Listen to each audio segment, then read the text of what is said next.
باستغرب جدًا لمّا باروح المكان ده وبالاقي الناس رايحة جاية وما يعرفوش إن جوّه الممر الشارع الضيق ده في كنز يا جماعة، دايمًا بالاقي زحمة برّه المكان لكن جوّه المكان تقريبًا بيكون رايق لإن عدد قليل جدًا من الناس اللي تعرف المكان ده. أنا واحدة من الناس عارفاه وباستفيد جدًا من فرق الأسعار الرهيب اللي فيه، علشان كده حبيت إن أنا أصوره لكم وأعرّفكم المكان الاكتشاف ده. لايك وشير بقى ومعاكِ رشا الغفير وتعالوا مع بعض نستكشف المكان ده. تعالوا بقى مع بعض نستكشف المكان التحفة الهايل دوّة، لإنِّك هتلاقي حاجات هنا بتجيبيها بأضعاف أضعافها من أماكن تانية وأسعار فعلًا بتبقى مُبالغ فيها، هنا تقدري تجيبيها بربع التمن بالضبط يا جماعة من غير مبالغة. يعني مثلًا ساعة زي اللي قدامِك اللي في إيدي دي، كانت هناك عاملة 50 جنيه والأسعار دي يا جماعة قطاعي مش جملة، طبعًا أسعار الجملة هناك تختلف تمامًا عن أسعار القطاعي، وعندِك تشكيلة ساعات رهيبة جدًا، في منها الcopy وفي منها الfirst copy وفي كمان حاجات original أنا شُفتها وصورتها. عندكم تشكيلة هايلة جدًا من الساعات اللي بتتباع على مواقع بأسعار غالية جدًا، تقدروا تروحوا تجيبوها من هناك بأقل من نُص تمنها زي ما هتشوفي كده. طبعًا أنا هاستعرض بعض الأسعار اللي فاكراها أقوله واللي مش فاكراه طبعًا غصبٍ عني. يعني مثلًا ساعة زي كده كانت عاملة 250 جنيه، كانت ضد المَيّة،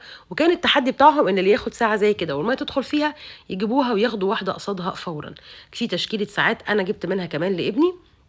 جِبت يعني مثلًا دي عاملة 25 جنيه، دي عاملة برضه 25 جنيه، دي كانت عاملة 45 جنيه، ودي كانت عاملة 60 جنيه، وفي تشكيلة كبيرة جدًا دي برضه كانت عاملة 70 جنيه، شكلها فخم جدًا، ما يدّيش أبدًا إنها بتدّي 70 جنيه زي ما أنتِ شايفة في تشكيلة كبيرة، دي كانت عاملة تقريبًا 150 جنيه،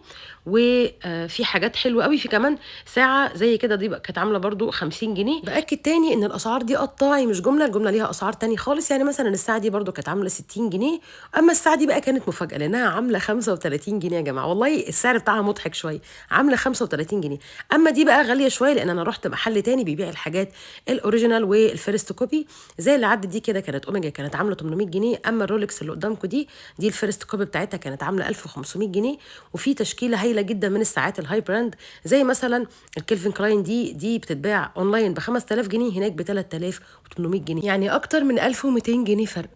هتلاقوا هناك تشكيلة هايلة جدًا للناس اللي بتحب الحاجات الفخمة، في كمان أي strap من الموجودين سواء بقى smart watch سواء ساعة عادية، كل الاسترابات موجودة هناك من أول 25 جنيه لحد أغلى حاجة عامل 150 جنيه. في بقى الراجل الجميل ده عم ميمي، عم ميمي ده أنا أي حاجة بتبوظ عندي باروح أصلحها عنده على طول، باغة اتكسرت، ساعة اتكسرت، هناك بيصلح كل حاجة زي ما أنتِ شايفة كده وأنتم واقفين بيصلح لكم كل حاجة.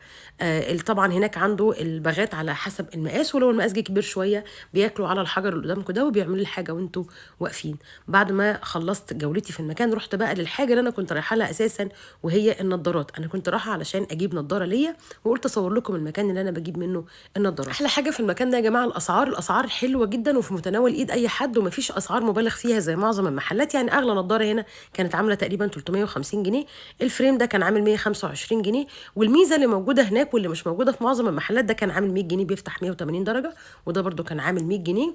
والميزة اللي قُلت لكم اللي موجودة هناك مش موجودة في معظم الأماكن، إن أنتم بتاخدوا النضارة وأنتم واقفين، يعني بتاخدوا القياس وتسلموهم القياس وأنتم واقفين بيروحوا عاملين لكم النضارة. بالمناسبة في كمان نضارات هناك قراية جاهزة، النضارة القراية البلو كات عاملة 120 جنيه بالفريم، والإزاز العادي عاملة 100 جنيه، زي ما أنتم شايفين أهو وأنتم واقفين بتاخدوا القياس وبتستلموا النضارة في خلال 10 دقايق بتكون جاهزة وتستلموها ما بتاخدش وقت خالص. اللي بتاخد وقت شوية هي البلو كات عشان بتبقى بتتعامل معاملة خاصة، زي ما أنتم شايفين بيتأكدوا من القياس، وهناك كل المقاسات موجودة، يعني ما فيش حتة إن أنتم هاتوا الحاجة وتعالوا لنا بكرة والكلام ده، ما فيش الكلام ده هناك خالص، والمحلات كلها موجود فيها الأوبشن ده مش محل واحد بعينه، أنا بس عشان ده أنا باتعامل معاه فأنا صورته لكم. في هناك زي ما قلنا الإزاز العادي وفي كمان البلو كات، الأسعار هناك حلوة جدًا وأعتقد أرخص من أماكن تانية كتير. أتمنى الجولة تكون عجبتكم وأتمنى تكونوا استفدتوا من الجولة دي، ولو عجبكم بقى الفيديو لايك وشير، وأتمنى لكم كل خير، وتحياتي ليكم دايمًا رشا الغفير.